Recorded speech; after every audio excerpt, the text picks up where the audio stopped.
Hello everyone, this is Kevin Annett, Ego Strong Voice. It's October 3rd. And my latest creation that I'm going to read to you today is called When the Serial Killer Tells His Own Story. More thoughts on the great rewrite of the Canadian Holocaust. Now, Harry Truman once said, "The only thing new under the sun is a history you don't know about." And George Orwell in his book 1984 observed, "If you want to keep a secret, you must first hide it from yourself." Now, these quotes are especially relevant to what I'm going to talk about, as you'll hear.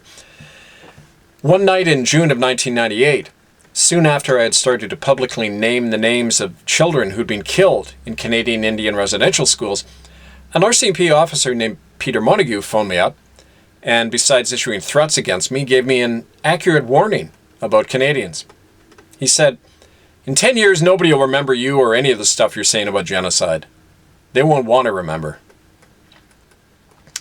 Well, of course, Peter Montague subsequently made sure that his premonition would come true, employing the usual black ops method against me and others to wipe out inconvenient witnesses and evidence.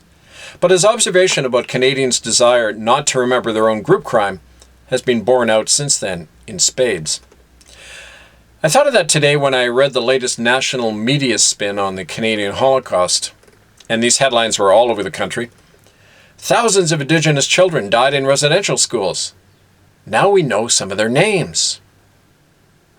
Well, this is quite a remarkable rewrite of history, because in truth, the children's names were known decades ago, as the media is very well aware of. Because after a first public inquiry into residential schools in Vancouver in June of 1998, I personally began to publish and send to the press not only the names of the dead children, but the people who killed them, how they died, and where, in fact, they were buried. And in response, I was studiously ignored by the same media who now have suddenly discovered little dead Indians. Of course, things are different now. The official spin is in. The killers in robes have all been legally indemnified. Canadians have been patting themselves on the back, and knowledge of the crime and even its erasure has once again been wiped clean from the national memory. And so, it's quite safe now for the Canadian press to parrot what I first demonstrated 21 years ago, that thousands of children died in the death camps that were falsely called Indian schools. But of course, the Canadian press is leaving out that little fact that these children didn't die accidentally or randomly, but as a result of a deliberate plan of extermination by church and state that was aimed at non-Christian Indians, an extermination and crime that continues to the present day. To add to the general farce, the very church people who did the crime are now shedding crocodile tears for their legions of victims and offering to construct monuments to their memory. Well, at least to some of them. To the children who are on the list of the approved dead, the ones who don't incriminate others, the ones who haven't been named as dying at the hands of specific priests, nuns, or school officials. If you believe the media account, those nice United and Anglican and Catholic Church folks seem to have no recollection that they're the ones who put those children in the ground. Well, despite this latest hoopla of engineered discovery of genocide by the Canadian press, it's quickly apparent that when you look at their articles, that their accounts are not quoting from the original sources at all, the sources that I uncovered. Things like the actual school death records, or eyewitness statements to murders and tortures.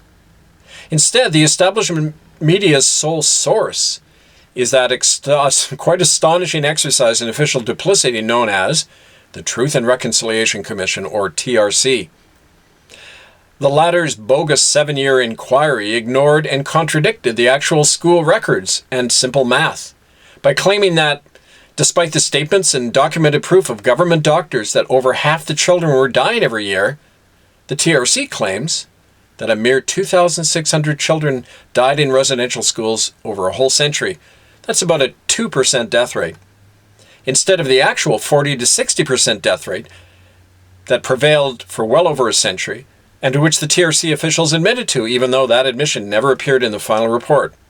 You can see the real evidence of this at murderbydecree.com, our counter-report to the TRC.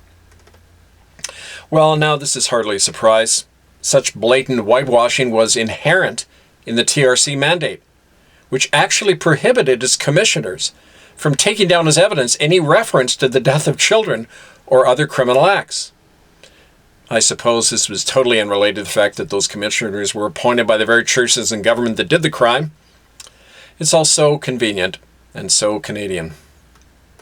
Well, this kind of explicit Holocaust denial is nothing new. It's been, in fact, a structural feature of any inquiry into domestic war crimes in Canada or anywhere in the British Empire.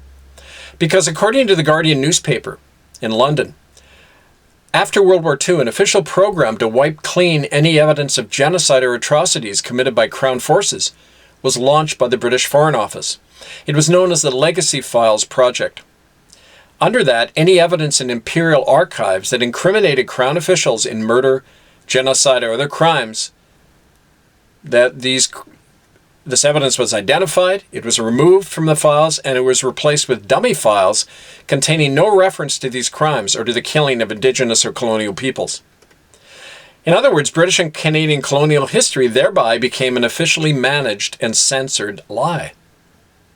Accordingly, the TRC's total reliance on official government accounts of the Indian residential schools could have produced nothing else but a distorted and sanitized account of these schools under the legacy file system of institutionalized censorship. Now, you can see the references to these Guardian articles in our posted article of this at murderbydecree.com under ITCCS updates. Well, stepping back and looking at this, basically our conclusion is that you can't believe anything the Canadian government or its partner churches claim about the Indian residential schools. These institutions are untreated serial killers after all. And therein lies the real problem. For as with psychopathic individuals, psychopathic societies never have a problem with what they do. Being in charge, they don't have to deal with any moral or legal fallout because they answer only to themselves. The Canadian churches and governments that slaughtered generations of brown children may be forced by circumstances to pay lip service to their crimes in their usual roundabout manner, where no one's held accountable, no one does any jail time. They can even talk about issuing apologies and limited compensation to the few deserving victims who survived their atrocities. But the mental and the moral regime under which these killer institutions operate is one of acceptable death. That's in fact the expression used by Indian residential school officials in reference to the enormous death rate among children there. 40% of the children who were dead after 1 year was, to quote United Church clergyman Alfred Caldwell, quote, an acceptable mortality rate. Acceptable to who and why? What happened to all those little children at our hands has never really bothered pale Canadians. It's all too abstract and normalized. After all, how often have you seen genuine tears of sorrow or regret in the eyes of a politician or church official as they blabber on about apology and reconciliation? I never have. The truth is that none of us can be born and raised in a genocidal culture like Canada without reflecting the dead hand of its spirit and mindset. We are in fact emotionally detached from and oblivious to the horror of what's required by our continued occupation and rape of this land.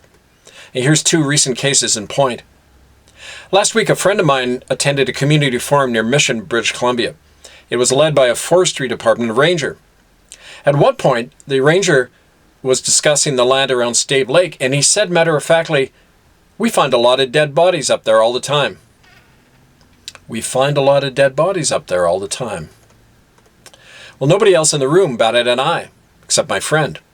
She said that none of the comfy middle-class Canadians present that night even looked shocked or concerned when the forester described finding human bodies in their own backyard.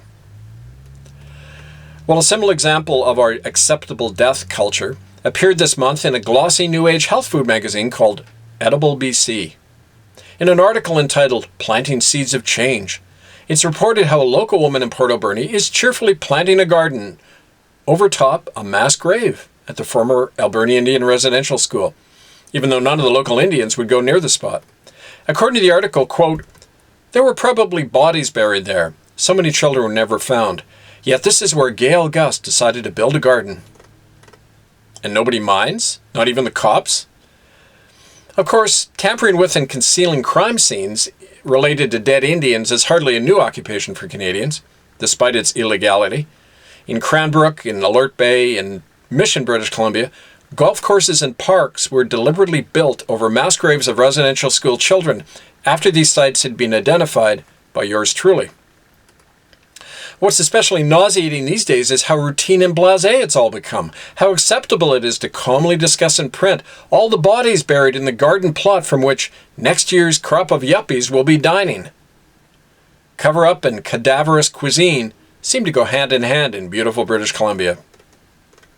Well, perhaps this is all a sign of the extreme moral and mental rot that sets in among a people like Canadians who live alongside official murder for too long.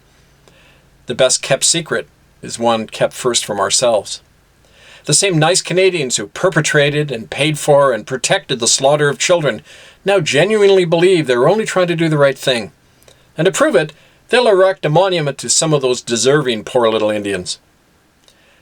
And of course, masking the whole sick mess and arrangement is the ever-compliant Canadian media, erasing the erasure once again as the cycle of death continues. Kill, conceal, repeat. Well, this is what happens when the serial killer writes his own biography. But the question to every one of us is this: who will be left to tell the real story, let alone write a new one? This is Kevin Annett, Eagle Strong Voice, murderbydecree.com. Thank you.